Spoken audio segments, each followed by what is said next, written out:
మరి అంత్యకాల దినాల్లో ఉన్నాం. దేవుడు ఎవరిని తీసుకుని వెళ్తారని చెప్పాను, చెప్పాలి. ఎవరిని తీసుకుని వెళ్తారు అమ్మా? నూనె కలిగిన వారిని మాత్రమే. ఎవరిని తీసుకుని వెళ్ళడు?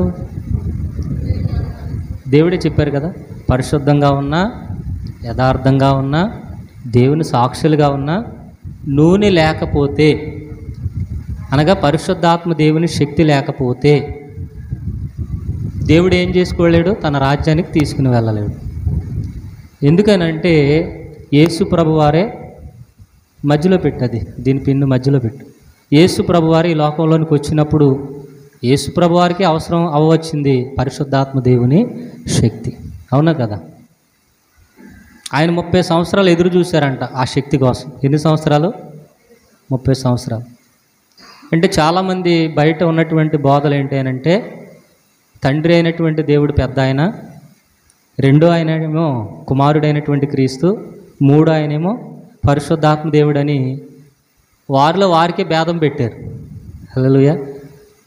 కానీ బైబిల్ లేఖనాలు తెలియబరుస్తున్నాయి, తండ్రి అయిన దేవునికి ఎలోహిం అని వ్రాయబడింది, కుమారుడైన దేవునికి ఎలోహిం అని వ్రాయబడింది, పరిశుద్ధాత్మ దేవునికి ఎలోహిం అని వ్రాయబడింది. ముగ్గురు సమానమే. దేవుని యొక్క స్వరూపం అది, దేవుని యొక్క స్వభావం. తండ్రి అయిన దేవుడు, కుమారుడైన దేవుడు, పరిశుద్ధాత్మ దేవుడు. వీరిలో ఎవరు ఎక్కువ, ఎవరు తక్కువ? ఎవరు ఎక్కువ కాదు, ఎవరు తక్కువ కాదు, ముగ్గురు సమానమే. అయితే వారి స్వభావాలు వేరుగా ఉన్నాయి అంతే. కానీ అంత్యకాల దినాలలో సంఘాన్ని మాత్రం పరిశుద్ధాత్మ దేవునికి ఇచ్చారు. అది ఒకటి మాత్రం షూర్గా చెప్పగలుగుతాం. పెంతెకోస్తు దినాన్న యేసు ప్రభువారు తెలియపరిచారు ఏమని? నేను వెళ్ళిన తర్వాత మీకు వేరొక ఆదరణకర్తను ఇస్తాను, నేను వెళ్ళుట మీకు మంచిది. అంటే యేసుప్రభు ఉంటే మంచిది కదా? చెప్పండి. యేసుప్రభు అన్నారు కదా ఏమని? నేను వెళ్ళుట అనండి ఒకసారి. నేను వెళ్ళుట మీకు మంచిది. ఎందుకని మంచిది? యేసుప్రభు వారు ఉంటేనే కదా మంచిది. ఆయన ఏమన్నారు? నేను వెళ్ళడమే మంచిది అన్నారు. ఎందుకు వెళ్ళడం మంచిది? ఎందుకేనంటే పరిశుద్ధాత్మ దేవునికిను యేసు ప్రభు వారికి ఒక వ్యత్యాసం ఉంది. ఏంటి ఆ వ్యత్యాసం అని అంటే, యేసు ప్రభువారు శరీరధారిగా ఈ లోకంలోనికి వచ్చారు. అవునా కదా? శరీరధారిగా ఉన్నప్పుడు ఆయన అనేక ప్రాంతాలు వెళ్ళలేకపోయారు. కేవలం ఇజ్రాయెల్ దేశంలో మాత్రమే ఆయన తిరిగారు. అవునా కదా? కొంతమంది రోగుల్ని స్వస్థపరిచారు, కొన్ని దెయ్యాలని వెళ్ళగొట్టారు, కొంతమందిని చనిపోయిన వారిని తిరిగి లేపారు. ఎందుకనంటే శరీరధారిగా ఉన్నటువంటి ఆయన అనేక ప్రాంతాల్లో ఉండడానికి కుదురుతుందా? ఒకానొక దినమున తన బెస్ట్ ఫ్రెండ్, స్నేహితుడైనటువంటి లాజర్ చనిపోయాడు.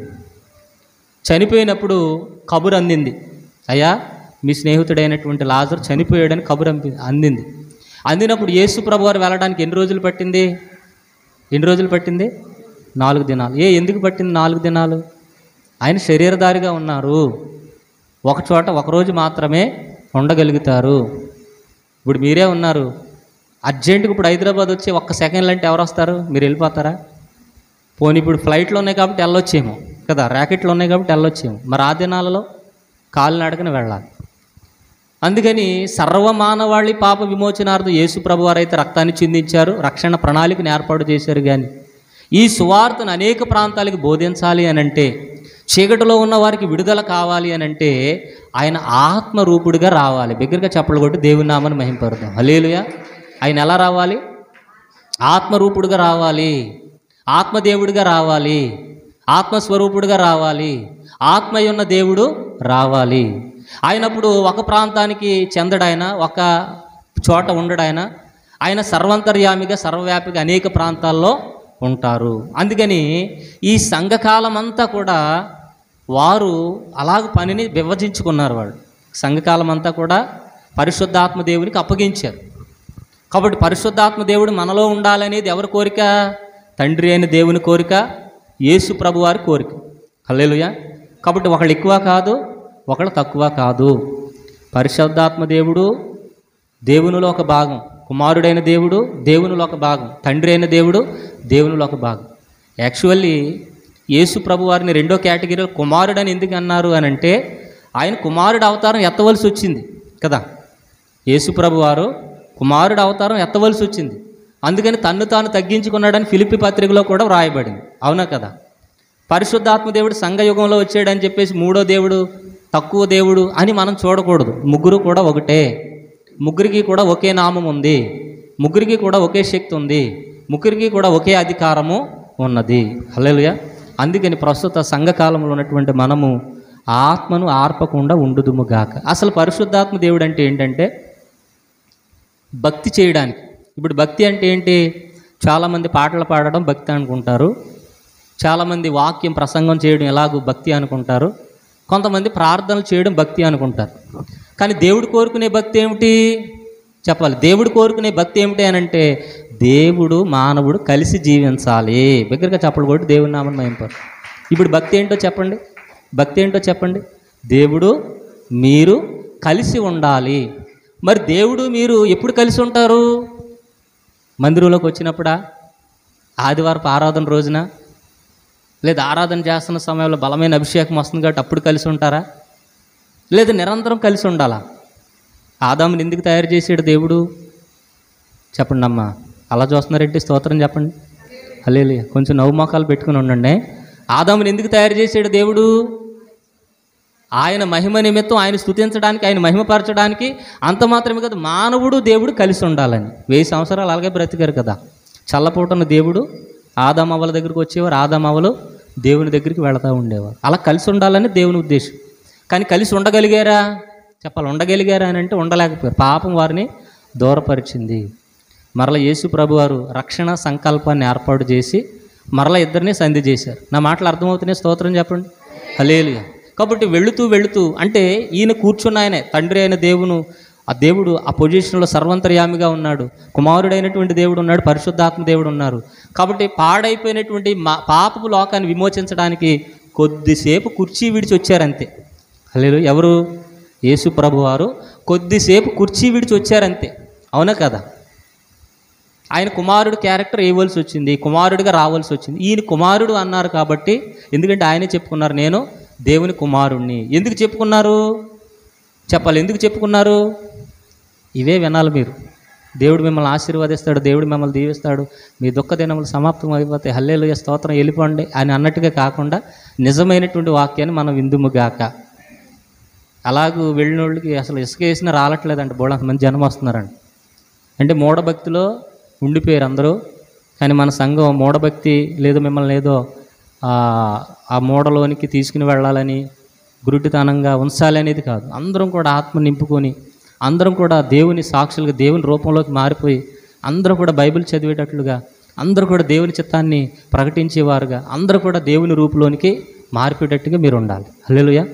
విశ్వాసులాగా ఉండకండి, శిష్యుల్లా ఉండండి. అందుకని ఈ బోధలు. దేవుడు మిమ్మల్ని దీవించునుగాక. చెప్పండి. ఆయన ఆదాము కుమారత్వాన్ని పోగొట్టుకున్నాడు కాబట్టి, అర్థమవుతుంది నా మాటలు? ఆదాము కుమారత్వాన్ని పోగొట్టుకున్నాడు కాబట్టి కొంతసేపు కుర్చీ విడిచిపెట్టాడు. ఎవరు కుర్చీ విడిచిపెట్టింది? యేసు ప్రభువారు నరావతారిగా భూమి మీదకి రావాల్సి వచ్చింది. అందుకే కదా మనం క్రిస్మస్ చేసుకుంటున్నాం. అందుకని తక్కువ దేవుడు అయిపోయాడా? తక్కువవాడు అయిపోయాడా? రెండో కేటగిరీలోకి వెళ్ళిపోయాడు ఆయన. చాలామంది దైవజనులు రెండో కేటగిరీ ఇస్తున్నారు ఆయనకి. యెహోవా సాక్షులు రెండో కేటగిరీ ఇస్తున్నారు. ఆయన చిన్న దేవుడు అని చెప్తున్నారు. కుమారుడంటే తక్కువే కదా, తండ్రి కంటే తక్కువే కదా, ఆ పదంలోనే ఉంది కదా అని చెప్పేసి ఆయనకి తక్కువ చేస్తున్నారు. ఆయన దేవునితో సమానమని ఫిలిప్పీలకు రాసిన పత్రిక 2:5 చదువుదాం. ఫిలిప్పీలకు రాసిన పత్రిక 2వ అధ్యాయం 5వ వచనం. మైక్ తీసుకోండి, మైక్ ఇవ్వండి, వాక్యం చదివేవాళ్ళకి మైక్ ఇవ్వండి. ఇవ్వండి. క్రీస్తు యేసును కలిగిన ఈ మనస్సు మీరును కలిగి ఉండుడి.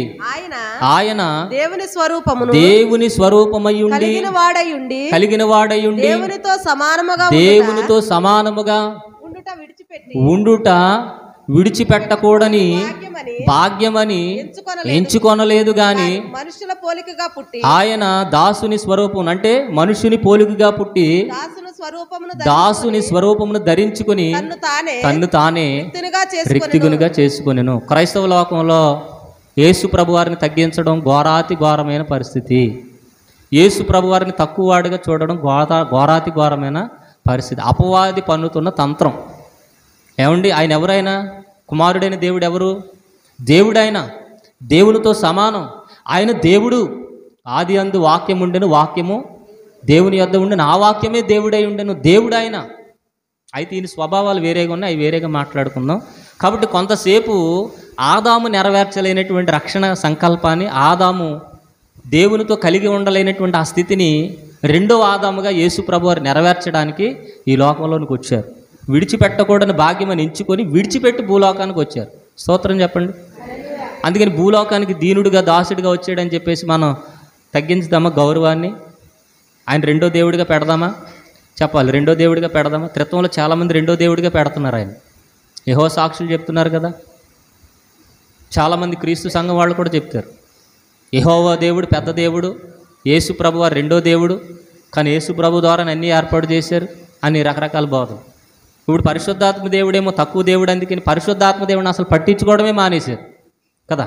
చాలా చోట్ల భాషలు ఉండవు, చాలా చోట్ల దర్శనాలు ఉండవు, చాలా చోట్ల దేవుని శక్తిని పొందుకోవడం అనేది ఉండదు. అవన్నీ చెప్తాను.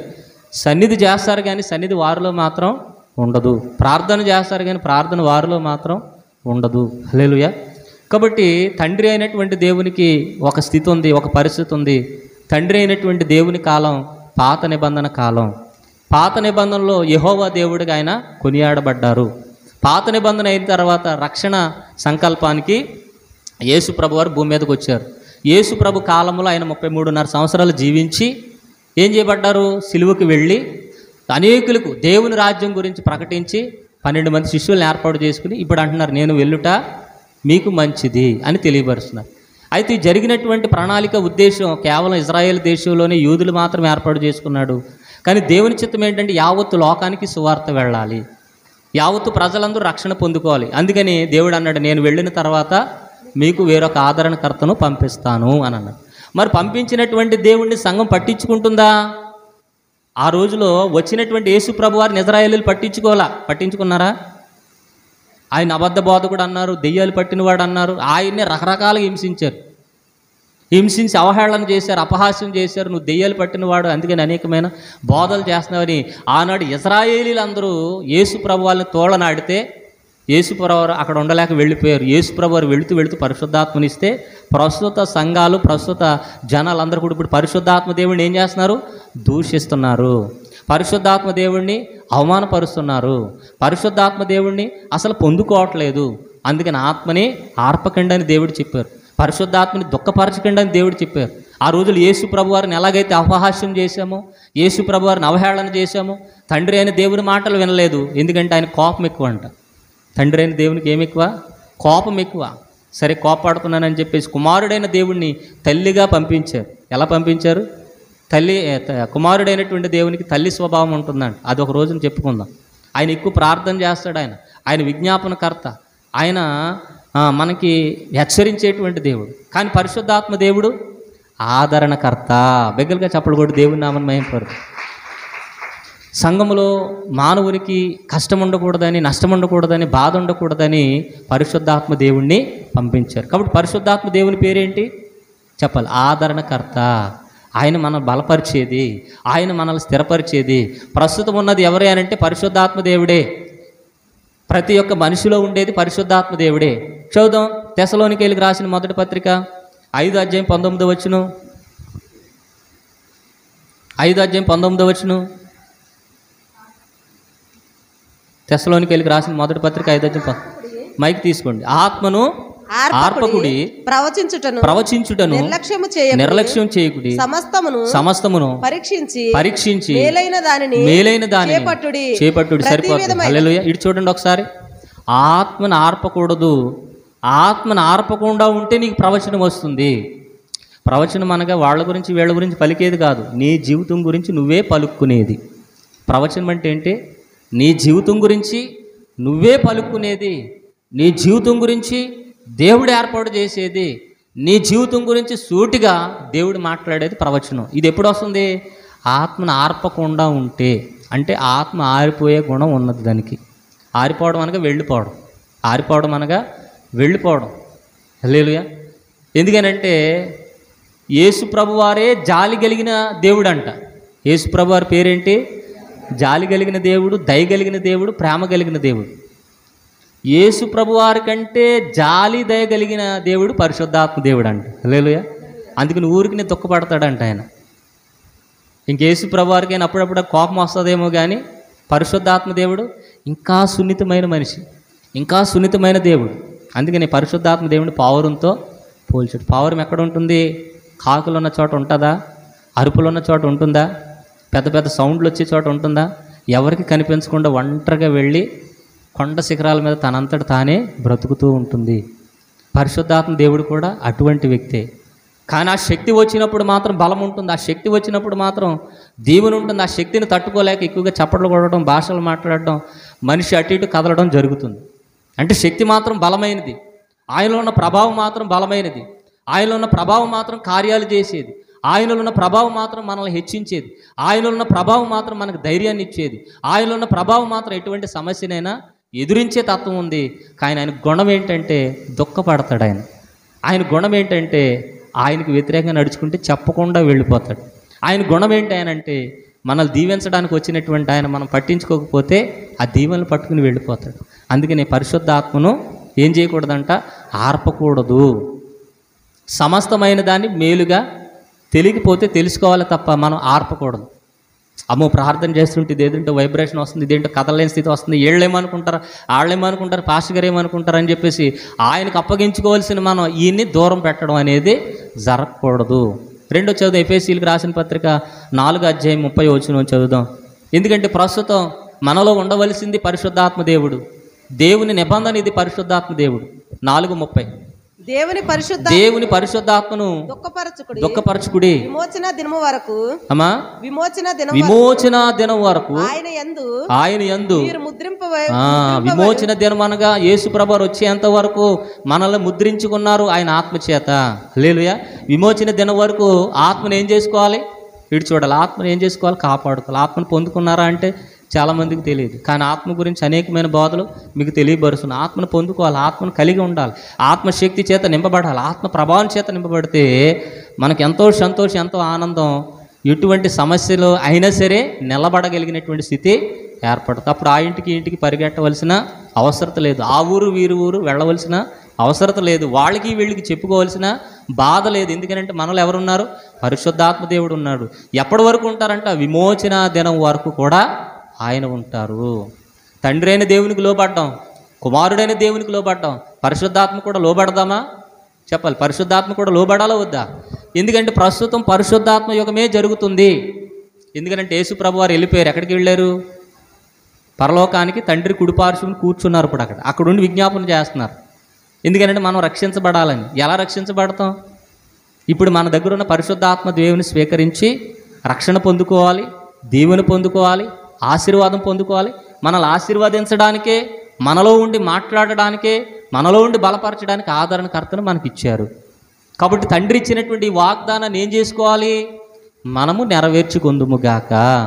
మత్తయి సువార్త 12:32 కూడా చదువుదాం. మత్తయి సువార్త 12:32. కాబట్టి నేను మీతో చెప్పినదేమనగా మనుషులు చేయు ప్రతి పాపమును 12:32 మనిషి కుమారునికి విరోధముగా మాట్లాడువానికి మైక్ పట్టుకోండి.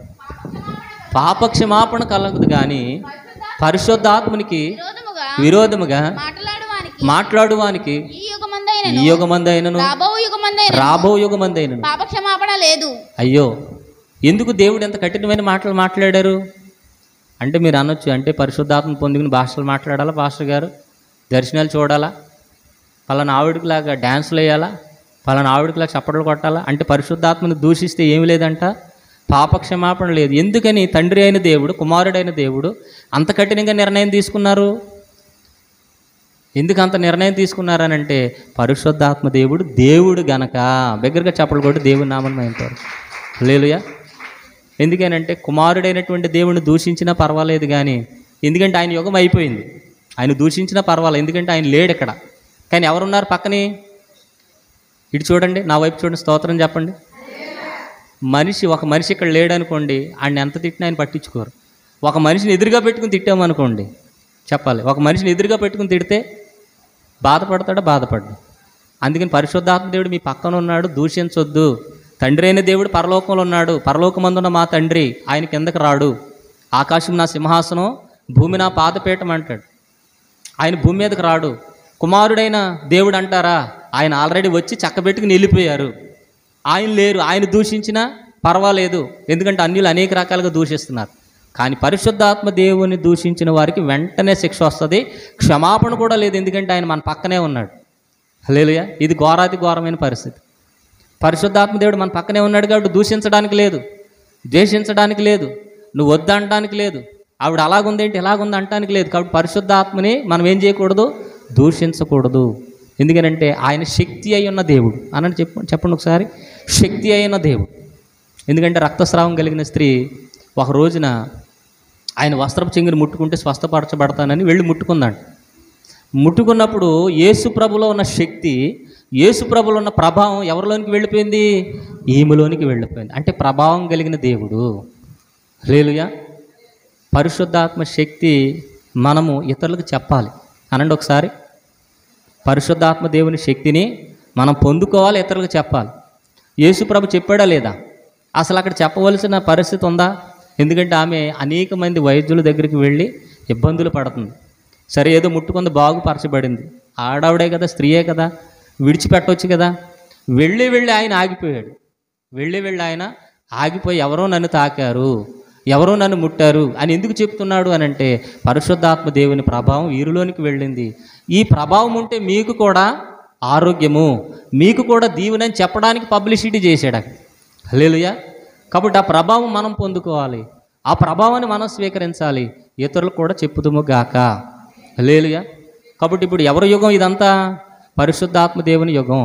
ఎప్పటి నుంచి? పెంతెకోస్తు దినం దగ్గర నుంచి. ఎప్పటి వరకు ఉంటుంది? రేపు యేసయ్య మధ్యాకాశానికి వచ్చేంత వరకు. మధ్యాకాశానికి కూడా తీసుకువెళ్ళేది ఎవరు? పరలోకం కూడా తీసుకుని వెళ్ళేది ఎవరు? నూనె కలిగిన సంఘం ఎత్తబడిందనంటే ఈ నూనె పరిశుద్ధాత్మ సాదృశ్యం. ఆయన ఉంటేనే నువ్వు ఎత్తబడతావు.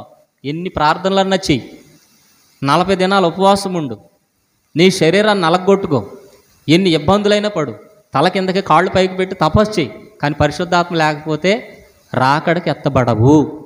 ఎందుకంటే కరాఖండిగా చెప్పేసాడు ఆయన, ఆత్మ లేనివాడు నావాడు కాదు. సింపుల్గా చెప్పేసి. కాబట్టి ఆత్మ కలిగిన సంఘంలోనే మీరు ఉండండి.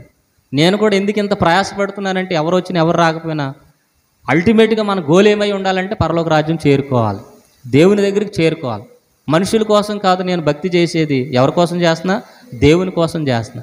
అలాగే మీరు కూడా ఎవరి కోసం చేస్తారు? సరైనటువంటి సంఘంలో ఉండి దేవుని కోసమే చెయ్యండి అన్నట్లుగా ప్రయాసపడుతున్నాం, ఇబ్బంది పడుతున్నాం. ఎవరు వచ్చినా రాకపోయినా మూలుగుతున్నాం, ప్రార్థన చేస్తున్నాం. ప్రభువా నీ ఆత్మ కావాలి, నీ ఆత్మ కలిగిన సంఘంలో మేము ఉండాలి, నీ ఆత్మ కలిగిన దీవెనే మాకు కావాలి. ఎందుకంటే ప్రస్తుతం పరిశుద్ధాత్మ యుగము, పరిశుద్ధాత్మని మేము గుర్తించాలి. కుమారుని కాలం వెళ్ళిపోయింది, ఇంకా యేసయ్య అన్నామనుకో ఏమని అంటారు? అక్కడ ఒక ఆయన పెట్టాను చూడరని ఆయన అంటారు, ఆదరణకర్తను పెట్టాను, నేనేంటి వచ్చేది, నేను మళ్ళీ ఎప్పుడు వస్తాను చెప్పాలి. ఈ యుగాంతంలో మిమ్మల్ని తీసుకుని వెళ్ళడానికి వస్తాను తప్ప మిమ్మల్ని ఆదుకోవడానికి కానీ మిమ్మల్ని బలపరచడానికి కానీ నేను రానంటారు. ఎవరు వస్తారు ఇప్పుడు మిమ్మల్ని ఆదరించడానికి? పరిశుద్ధాత్మ దేవుడే. ఆయన మీలో ఉంటారు, మీతో పాటుగా ఉంటారు, మిమ్మల్ని నడిపిస్తారు. హల్లెలూయా. అందుకని ఆయన ఆత్మను ప్రతిరోజు మనం పొందుకొందుముగాక. కాబట్టి పరిశుద్ధాత్మ దేవుని శక్తి కోసం ఏం చేయాలి? ప్రతిరోజు ప్రాకులాడాలి. యేసు ప్రభు వారు మనలో నివసించారు అని అంటే ఆయన అంటాడు, శరీరధారిగా ఉన్న దినాల్లో ఆకాశ పక్షులకి గూళ్ళు ఉన్నాయి, నక్కలకు బొరియలు ఉన్నాయి, మనిషి కుమారుడు తలవాల్చుకోవడానికి చోటు లేదు, అందుకే నిలిపాడు ఆయన. కానీ పరిశుద్ధాత్మ దేవుడైతే అందరి గుండెల్లో ఉన్నాడు. బిగ్గరగా చప్పలు కొట్టి దేవుని నామమున మహిమపరచు. హల్లెలూయా. అందరి హృదయాల్లోనూ ఉన్నారు, ఆయన అందరిలో నివసిస్తున్నారు, అంతటా అందరిలో కూడా ఉన్నారు. హల్లెలూయా. కాబట్టి ఆయన యొక్క ఆత్మను మనం ఎప్పుడు కూడా కాపాడుకుందుముగాక. చదవండి యోహాను సువార్త 14:7. యోహాను సువార్త 14:7. మీరు నన్ను ఎరిగి ఉంటే నా తండ్రి ఇప్పటి నుండి మీరు ఆయనను ఎరుగుదురు ఆయనను చూచి అని చెప్పెను. సరిగ్గా చదవము 14:7. మీరు నన్ను ఎరిగి ఉంటే నా తండ్రిని ఎరిగి ఉందురు. ఇప్పటి నుండి మీరు ఆయనను ఎరుగుదురు, ఆయనను చూచిన వారు చెప్పెను. అప్పుడు 17వ వచనం చదువు. 17వ వచనం చదువు. లోకము ఆయనను చూడదు, ఆయనను ఎరుగదు గనుక ఆయనను పొందనేరదు. ఆయనను ఎరుగుదురు, ఆయన మీతో కూడా. పరిశుద్ధాత్మను పొందేది ఎవరు? లోకమా సంఘమా? పరిశుద్ధాత్మను పొందేది ఎవరు? లోకమా సంఘమా? సంఘమే. మరి పరిశుద్ధాత్మను పొందుకున్న మీరు లోకాన్ని చూసి ఎందుకు ఆర్పేసుకుంటారు? మళ్ళీ లోకం వాళ్ళకి తెలియదు, లోకస్తులకి పరిశుద్ధాత్మ తెలియదు. ఏంటమ్మా పలానావిడ చప్పట్లు కొడుతుందని లోకం వాళ్ళు ఎవరన్నా అడిగారు అనుకో, నిన్ను గురించి అలాగంటున్నారు, మందిరంలో కేకలేస్తున్నావు అంట, నువ్వు మందిరంలో గోల పెడుతున్నావంట, నువ్వు తగ్గించుకమ్మా, అలాగ అలర్ట్ చేయకమ్మా అని లోకం వాళ్ళు ఎవరన్నా అంటే నువ్వు వెంటనే ఏం చేసుకుంటావు? ఆర్పేసుకుంటావు. సమర్పయామి అని ఆర్పేసుకుంటావు. లోకానికి తెలియదండి, నామకార్థ క్రైస్తవులకు తెలియదండి. లోకం ఆయన చూడలేదు, లోకం ఆయన పొందుకోలేదు. కాబట్టి లోక సంబంధమైన మాటలతో మనకేం పని? మనం మాత్రం భాషలతోనే మాట్లాడదుము గాక, మనం మాత్రం ఆత్మతోనే నింపబడదుము గాక, మనం మాత్రం దర్శనాలు చూచుదుము గాక, మనం మాత్రం ప్రవచించుదుము గాక. లోకంతో మనకు పని ఏముంది? లోకస్తులు అడిగారు అనుకో, ఏ సంఘంలో లేదమ్మా, ఇక్కడికి వచ్చేసరికి చప్పట్లు కొడుతున్నారు, ఇక్కడికి వచ్చేసరికి భాషలు వాళ్ళకి తెలియదు. ఆయన అన్నాడు లోకానికి తెలియదు. లోకానికి లేనిది మనకున్నది ఏంటి అని అంటే పరిశుద్ధాత్మ దేవుని శక్తి. బిగ్గరగా చప్పట్లు కొట్టి దేవుని నామమున మహిమపడదాం. హల్లెలూయా. కాబట్టి పరిశుద్ధాత్మ దేవుల్లోనికి వచ్చిన మీరు నిలిచుంటారా? ఆర్పేసుకుంటారా ఆత్మని? చాలామంది ఆర్పేసుకున్నారు. ఎంతకు ముందుకి ఇప్పటికి చాలామంది ఆర్పేసుకున్నారు. లోకం తెలియదు, లోకస్తు లేదు అంటున్నారని చెప్పేసి మీరు ఆర్పేసుకుంటే ఎలాగ?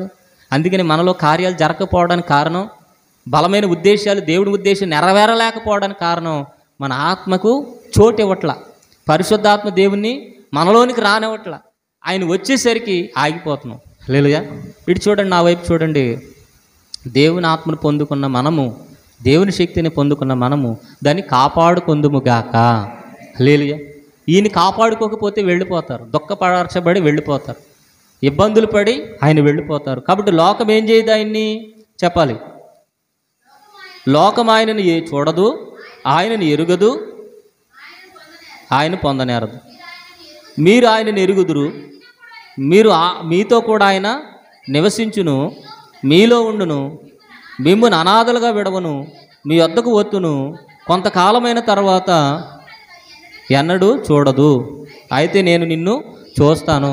అంటే యేసు ప్రభువారు మరలా మనల్ని చూసేంతవరకు మనల్ని బలపరిచేది, మనలో ఉండేది, మనల్ని ఉన్నతమైన స్థానంలో ఉంచేది, ఆశీర్వాదం ఇచ్చేది, దీవెనిచ్చేది యేసు ప్రభువారు పంపిన పరిశుద్ధాత్మ దేవుడు. కాబట్టి ఈయనతోనే సహవాసం చేయదుముగాక. చెప్పాలి. ఉన్నవాళ్ళని, కనిపించిన వాళ్ళని మనం అడుగుతామా? లేని వాళ్ళని అడుగుతామా? మనకు ఎదురుగా ఎవరైనా కనపడితే వాళ్ళని అడుగుతాం సహాయం చేయమని, అవును కదా? లేని వాళ్ళని, కంటికి కనపడిన వాళ్ళు ఎలా సహాయం అడుగుతాం? కాబట్టి పరిశుద్ధాత్మ దేవుడు మనకు సహాయం చేసేటువంటి ఆయన ఆదరణకర్త. ఆయన మన దగ్గర ఉన్నారు. ప్రస్తుతం సంఘకాలం అంతా ఈయనదే. ఈయనకి దేవుడు అప్పగించారు బాధ్యతను. కాబట్టి ఈయన పరిశుద్ధాత్మ వలె మూలుగుతూ ఉంటాడు, ఈయన నెమ్మదిగా ఉంటాడు, ఈయన పాపం గురించి ఒప్పింపజేస్తాడు, ఈయన మనలో ఉంటారు. కాబట్టి ఈయనతో పాటుగా మనం నడుచుదుముగాక. హల్లెలూయా. చెప్పండి, యేసు ప్రభు వారికి పరిశుద్ధాత్మకి డిఫరెన్స్ ఏంటి? యేసు ప్రభు వారు ఒకచోటే ఉండగలుగుతారు, పరిశుద్ధాత్మ దేవుడు అంతటా వ్యాపించి ఉండగలుగుతారు. నువ్వు ఎక్కడికి వెళితే అక్కడికి వచ్చునుగాక, నువ్వే పరిస్థితులు ఉంటే ఆ పరిస్థితుల్లోంచి లేవనెత్తునుగాక, నువ్వు ఎటువంటి ఇబ్బందుల్లో ఉన్నా నిన్ను ముందుకు నడిపించేది ఆయనే. హల్లెలూయా. ఇప్పుడు పరిశుద్ధాత్మ దేవుడు ఎక్కడున్నారు? చెప్పండి. 1 కొరింథీ పత్రిక 3:16 వచనం అందరికీ తెలిసిన వాక్యాలే. మీరు దేవుని ఆలయమై ఉన్నారని దేవుని ఆత్మ మీలో నివసించుతున్నదని మీరు ఎరుగరా? మీరు ఎవడైనను దేవుని ఆలయమును పాడు చేసిన యెడల దేవుడు వానిని పాడు చేయను. హల్లెలూయా. ఇటు చూడండి, దేవుని ఆత్మ, పరిశుద్ధాత్మ ఉంది. దాన్ని పొందుకుంటే దేవుని ఆత్మ మీలో ఉంటుంది, దేవుని సంబంధులుగా ఉంటారు. దేవుని ఆత్మను పొందుకోకపోతే సైతాను సంబంధాలుగా ఉంటారు. హల్లెలూయా. ఇక లోకములో ఉన్నదంతా చెప్పాలి. లోకములో ఉన్నదంతా పూర్తి చేయండి. లోకములో ఉన్నదంతా శరీరాశ, నేత్రాశ, జేపుడంబం, వీటిని నెరవేరుస్తారు.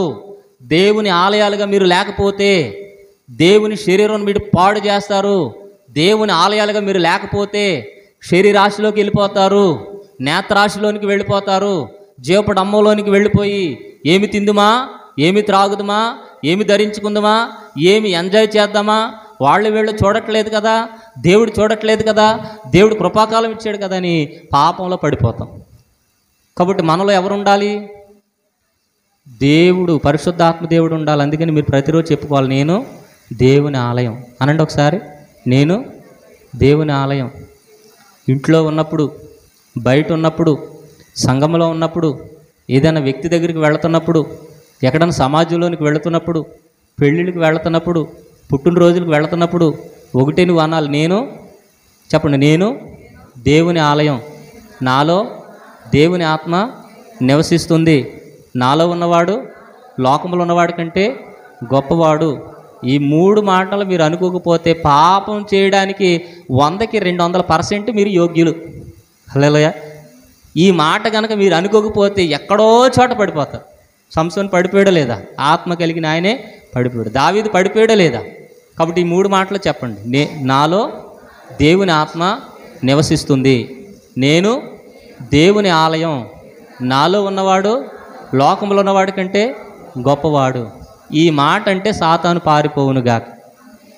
ఈ మాట అంటే నీకు ఆదరణ కలుగునుగాక. ఈ మాట అంటే నీకు దీవెన వచ్చునుగాక. ఈ మాట అంటే నీకు ఆశీర్వాదం వచ్చునుగాక. ఎన్ని పరిస్థితులైనా తట్టుకొని ఆ పరిస్థితులు చూసి నవ్వుతూ ఉండుదుగాక. హల్లెలూయా. ఒకరోజు నా ఫిలిస్తీయులకి ఇజ్రాయేలీలకి యుద్ధం జరిగితే గొల్యాతు వచ్చాడంటండి. ఎవరు వచ్చారు? గొల్యాతు 9 అడుగులు ఎత్తున్నాడంట. బలమైన ఖడ్గం తీసుకొచ్చాడంట, డాల్ తీసుకుని వచ్చాడంట, అన్ని ఆయుధాలతో సిద్ధపడి వచ్చాడంట. సిద్ధపడి వస్తే చిన్నవాడైన బాలుడైన దావీదు ఎదురుకు వచ్చి నిలబడ్డాడంట. ఇక దావీదుని చూసి గొల్యాతు నవ్వుతూనే ఉన్నాడు. అరే ఇజ్రాయేలీలో ఎంతకంటే మగాడు లేడా, అరే బొడ్డాడు నువ్వు వచ్చేవేంటి, కాసేపు ఆడుకుని వెళ్ళిపో అంటున్నాడు. కానీ దావీదు అంటున్నాడు, గొల్యాతు నువ్వు నా రూపాన్ని చూస్తున్నావేమో, నా సైజును చూస్తున్నావేమో, నాలో ఉన్నవాడు నీకంటే గొప్పవాడు, నేను దేవుని ఆలయం, దేవుని శక్తి అని చెప్పేసి రాయి గిరగిర తిప్పి విసురుతుంటే గొల్యాతు అనుకున్నాడు, బొడ్డోడు కదా రాళ్ళతో ఆడుకుంటున్నాడు అనుకున్నాడంట. రాయి పెట్టి గిరగిర తిప్పుతూ ఉంటే చిన్నోడు కదా సరదాగా ఆడుకుంటున్నాడు, నువ్వు అర్జెంటుకి ఈ పిల్ల ఆటలు ఆపేసి నువ్వు వెళ్ళకపోతే నా చేతిలో ఉన్న ఖడ్గం వచ్చి నిన్ను తలకై లేపి అవతల పడేస్తుందని గొల్యాతు మాట్లాడుతూ ఉంటే నువ్వు అలాగే మాట్లాడుతూ ఉండు, నేను మాత్రం యెహోవా పేరట వచ్చాను, నేను దేవుని ఆలయం, నాలో ఉన్నవాడి లోకంలో ఉన్నవాడి కంటే గొప్పవాడు, దా చూసుకుందామని చెప్పేసి ఊరికినే ఇసిరాడంట రాయిని. హల్లెలూయా. వెంటనే రాయిలు ఎక్కడ తగిలింది? వాడు నుదుటి మీద తగిలి బొక్కబోరలా పడిపోయాడు. హల్లెలూయా. ఆ రాయే పరిశుద్ధాత్మ దేవుడు. నీలో గనక దేవుని ఆత్మ ఉంటే, నీలో గనక దేవుని శక్తి ఉంటే, నీలో గనక దేవుని ప్రభావం ఉంటే ఎటువంటి పరిస్థితులైనా నువ్వు జయించుదువుగాక. లేదంటే చింత, బాధ, వేదన వచ్చి అంటుంది, మీ నాన్న నీ కోసం ఏమీ సంపాదించలే, మీ అమ్మ నీ కోసం ఏమీ సంపాదించలే, మీ ఆయన నీ కోసం ఏమీ తీసుకురాడు, అక్క మా ఆయన నా కోసం ఏమీ తేడం. ఇయే చెప్పుద్ది అపవాది ఎప్పుడు కూడా కూర్చోబెట్టి. నీకు మంచి ఉద్యోగం రాదు, నీకు మంచి ఇల్లు రాదు, నీకు మంచి భవిష్యత్తు ఉండదు, మంచి వివాహం జరగదు. హల్లెలూయా. ఒక చోట ఒక పెళ్ళికి వెళ్తే పెళ్ళి జరిగే టైంకి కుండపోత వర్షం వచ్చేస్తుంది. పెళ్ళి జరిగే టైంకి ఏమొస్తుంది? కుండపోత వర్షం వచ్చేస్తుంటే చుట్టాలు ఇటు రావడానికి లేదు, అటు వెళ్ళడానికి లేదు, ముహూర్తం దాటిపోయింది. చుట్టాలు ఎక్కడో చిక్కిపోయారంటే వర్షంలో. పెళ్లి కొడుకు ఏమో రెడీ అయిపోయాడు, టిప్ టాప్గా రెడీ అయిపోయాడు. పెళ్లి జరగడానికి ముహూర్తం దాటిపోయింది. పెళ్లి కూతురు రాలేదు, చుట్టాలు రాలేదు, బంధువులు రాలా, ఎవరు రాలా. ఈయన ఏడుస్తున్నాడు. వెంటనే ఆయనకి తెలిసిన చుట్టాలకు ఆయన వచ్చి, ఎరా చిన్నప్పుడు ఏమైనా కప్పలు చంపావా? కప్పలు చంపితే వర్షం వస్తుందంట, నీ పెళ్ళికి జరగదు అని అంటే ఆ పెళ్లి కొడుకు బోరు అని ఏడిచేస్తున్నాడు. నేను ఇప్పుడు కప్పలు చంపాను, కప్పలంటేనే నాకు భయం, ఈ వర్షం ఎందుకు వచ్చిందో నాకు తెలియదు, నాకు పెళ్లి జరగదా అయితే, ఎందుకంటే ఆశ పెట్టుకున్నాడు పాపం, మేకప్ వేసుకున్నాడు బలంగా, మంచి డ్రెస్ వేసుకున్నాడు, నాకు పెళ్లి జరగదా, వీళ్ళు ఎలాగంటున్నారు ఏంటి అని చెప్పేసి ఓ మూలకు వచ్చి ఏడిస్తే అప్పుడు పెళ్లి జరిగించేది ఎవరు? దేవుడు. Marriages are made in heaven. ఆయన నిర్ణయం చేస్తాడు. ఆ ముహూర్తాన్ని జరగకపోతే తర్వాతైనా జరుగుద్ది, వర్షం తగ్గిన తర్వాతైనా జరుగుద్ది. ఆగవయ్యా బాబు అంటే, లేదు పాస్టర్ గారే ఆ పెళ్లి జరగదు నాకు అని చెప్పేసి ఏడ్చేస్తున్నాడు, బలబల ఏడ్చేస్తున్నాడు మగోడు అయ్యండి. ఎందుకనంటే పక్కన ఉన్నటువంటి వ్యక్తి అటువంటి మాటలు మాట్లాడారు.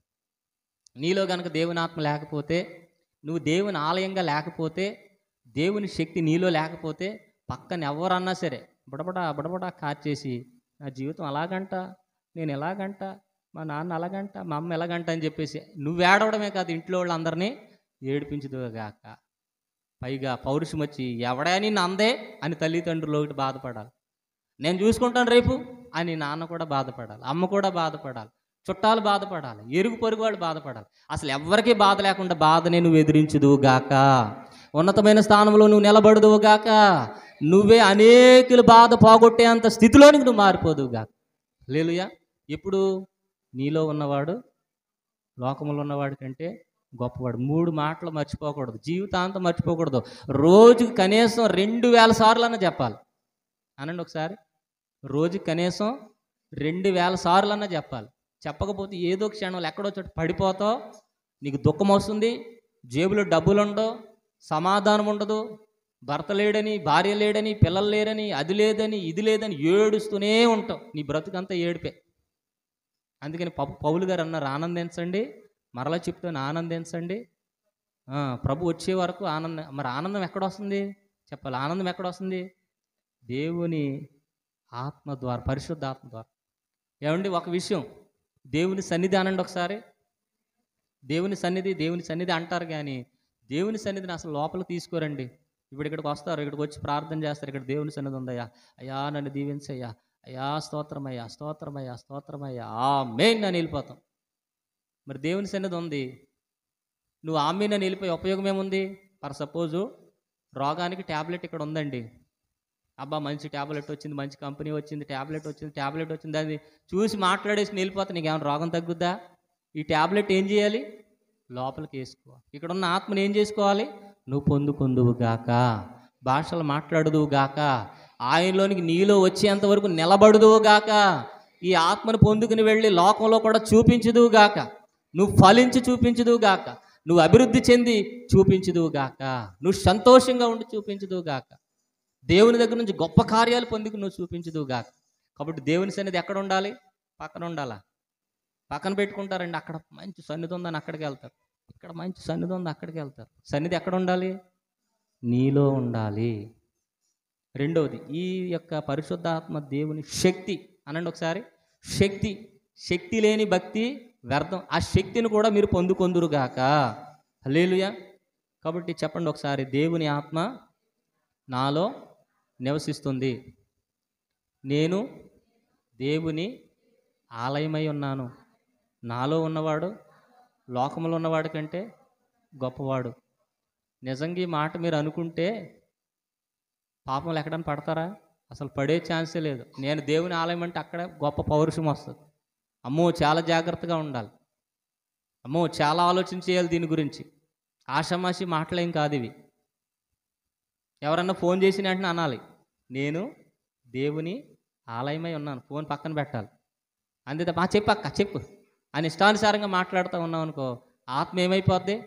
వీళ్ళిద్దరు మాట్లాడుకుంటున్నారు మధ్యలో నేనెందుకు అని ఇక్కడ నింపబడిన ఆత్మ వెళ్ళిపోద్ది. అందుకని పరిశుద్ధ ఆత్మను మీరేం చేయొద్దు? దుఃఖపరచొద్దు. వేరే వాళ్ళతో సాంగత్యం చేసినా, అంటే శారీరకంగానే కాదు, మాటల పరంగా, ఆలోచన పరంగా కూడా దోషమే. సంసోను ఏమైపోయాడు? దెలీలాతో కలిశాడు, దెలీలాలతో పాపం చేశాడు. వెంటనే పరిశుద్ధాత్మ దేవుడు వెళ్ళిపోయాడు, సైలెంట్గా వెళ్ళిపోయాడు. ఇక 1000 ఏనుగుల బలం, సింహాన్ని చంపిన బలం ఏమైపోయింది? పోయింది. కాబట్టి ఎప్పుడైతే దేవుని ఆలయముగా నువ్వు ఉంటావో, దేవుని శక్తిగా నీవు ఉంటావో, నీకు బలం. ఎప్పుడైతే పాపానికి చోటిస్తావో, లోక సంబంధమైన మాటలకు చోటిస్తావో, పరిశుద్ధాత్మ దేవుడు వెళ్ళిపోతాడో, నీకు బలహీనత, నీ బలహీనత వచ్చి పడుతుంది, కష్టం వచ్చి పడుతుంది, శ్రమ వచ్చి పడుతుంది. ఏమంటే పరిశుద్ధాత్మను పొందుకుంటే రావా కష్టాలు, శ్రమలు? చెప్పాలి, వస్తాయి రావా? వస్తాయి. కానీ వాటిని ఎదిరించే శక్తి నీలో ఉంటుంది. ఇదే పరిశుద్ధాత్మ దేవుడు నీకు లేకపోతే ఏమైపోతావు? చెప్పాలి, ఏమైపోతావు? నీరసంగా కూర్చుంటావు, వేదంతో కూర్చుంటావు, బాధతో కూర్చుంటావు. ఎవరో ఒకరు ఫోన్ చేసి చెప్పాలి అర్జెంటుగా అని చెప్పేసి ఫోన్లు మొదలెడతాం. దేవుడితో మాట్లాడడం ఇంకా. హల్లెలూయా. దూరంగా ఉన్న అమ్మమ్మకి చెప్పాలి, దూరంగా ఉన్న నానమ్మకి చెప్పాలి, దూరంగా ఉన్న మా అత్తయ్యకి చెప్పాలి, లేదా మా అమ్మకి చెప్పాలి అని చెప్పేసి మనుషుల మీద ఆధారపడిపోతావు నువ్వు. ఆఖరికి చెప్పండి, ఎవరి మీద ఆధారపడిపోతావు? ఎవరో ఒకళ్ళు నాకు స్నేహంగా ఉంటే బాను, ఎవరో ఒక అమ్మాయి దొరికితే బాను, ఎవరో ఒక అబ్బాయి దొరికితే బాగుంది, బాధలు పెంచుకుందాం అని ఎవరన్నా హాయ్ అని మెసేజ్ పెట్టగానే హాయ్ హాయ్ హాయ్ హాయ్ అని 10 పెట్టేస్తాం వెంటనే. ఎందుకంటే మనసు ఏం కోరుకుంటుంది? సహవాసం కోరుకుంటుంది, పాపాన్ని కోరుకుంటుంది, లోకాన్ని కోరుకుంటుంది. అందుకని ఎప్పుడు కూడా మనం ఒకటి అనాలి, చెప్పండి, నాలో దేవుని ఆత్మ నివసిస్తుంది, నేను దేవుని ఆలయం, నాలో ఉన్నవాడు లోకములో ఉన్నవాడి కంటే గొప్పవాడు. దేవుని నామానికి మహిమ కలుగునుగా. అబ్బా, ఇటువంటి బాధలంటే అసలు హృదయం అంతా నలిగిపోతుంది. మళ్ళీ మళ్ళీ రాకూడదు ఈ మందిరానికి, చాలా బాధ పెట్టేస్తారు పాస్టర్ గారు అని అనుకోకండి. దేవుని ఆత్మ ఉంటే మీకు ఆశీర్వాదం, దేవుని దీవెన నీకు ఉంటుంది. హల్లెలూయా. కాబట్టి పాపం చేయకుండా, లోకాన్ని ఆశించకుండా ఉండాలంటే దేవుని నిలయాలుగా మనం ఉండుదుము గాక. ప్రతిరోజు ఆత్మను పొందుకొందుము గాక. ఆత్మను పొందుకోవడం ఈజీయే కానీ కాపాడుకోవడం కష్టం. అనండి ఒకసారి, ఆత్మను పొందుకోవడం ఈజీయే కానీ చెప్పాలి, కాపాడుకోవడం కష్టం. అందుకని యూదులు అన్యులతో కలవరండి. మాట్లాడండి ఒకసారి, ఇజ్రాయేల్ వెళ్ళి యూదుని పడి హాయ్ హవారి అన్నావు అనుకో, ఎలా చూస్తాడు, అసలు చేయకూడదు. అదే అమెరికా వాళ్ళు, ఆసియా వాళ్ళు అయితే గట్టిగా పట్టేసుకుని వదలరు మనం. అదే యూదులైతే అసలు చెయ్యెవరో మనతో పాటుగా చూడరు. ఎందుకంటే బైబిల్లో కూడా ఉంది, వెలుగుకు చీకటికి ఏమి పొందిక, దేవుని ఆలయానికి విగ్రహాలతో ఏం పొందిక, విశ్వాసికి అవిశ్వాసితో ఏమి లాభం, ఏంటి సహవాసం అంటాడు కొరింథీ పత్రిక. అంటారా అనరా? కాబట్టి ఎక్కువగా ఎవరితో మాట్లాడకూడదు, మాట్లాడకపోతే ఎవరు రారు దగ్గరికి. హల్లెలూయా. అసలు మనకు మాట్లాడటమే బూస్ట్. చెప్పండి ఒకసారి, నన్నలే దేవునికి స్తోత్రం. మాట్లాడితే బూస్ట్ కాదు, ఆత్మను పొందుకుంటేనే మీకు బూస్టు. దేవుని ఆత్మ మీలో నివసిస్తేనే ఆశీర్వాదం, దీవెన. చెప్పండి, 1000 తరముల వరకు నిలిచిపోవును గాక.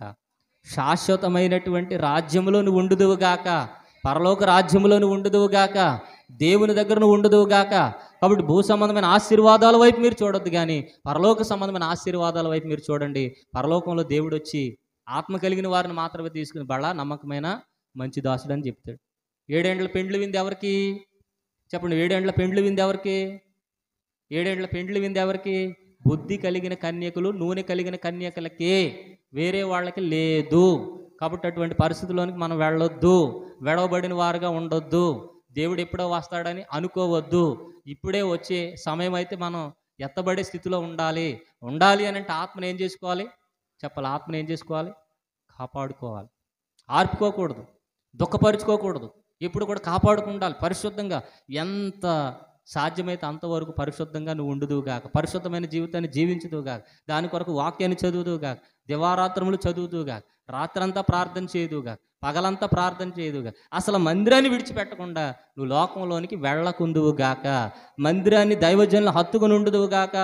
కాబట్టి పరిశుద్ధాత్మ దేవుడు వెళ్ళిపోకుండా చూసుదువుగాక. ఎందుకంటే రేపు సంఘాన్ని తీసుకుని వెళ్ళేది ఎవరు? పరిశుద్ధాత్మ దేవుడు. నిన్ను ఫలించేటట్లుగా చేసేది ఎవరు? పరిశుద్ధాత్మ దేవుడు.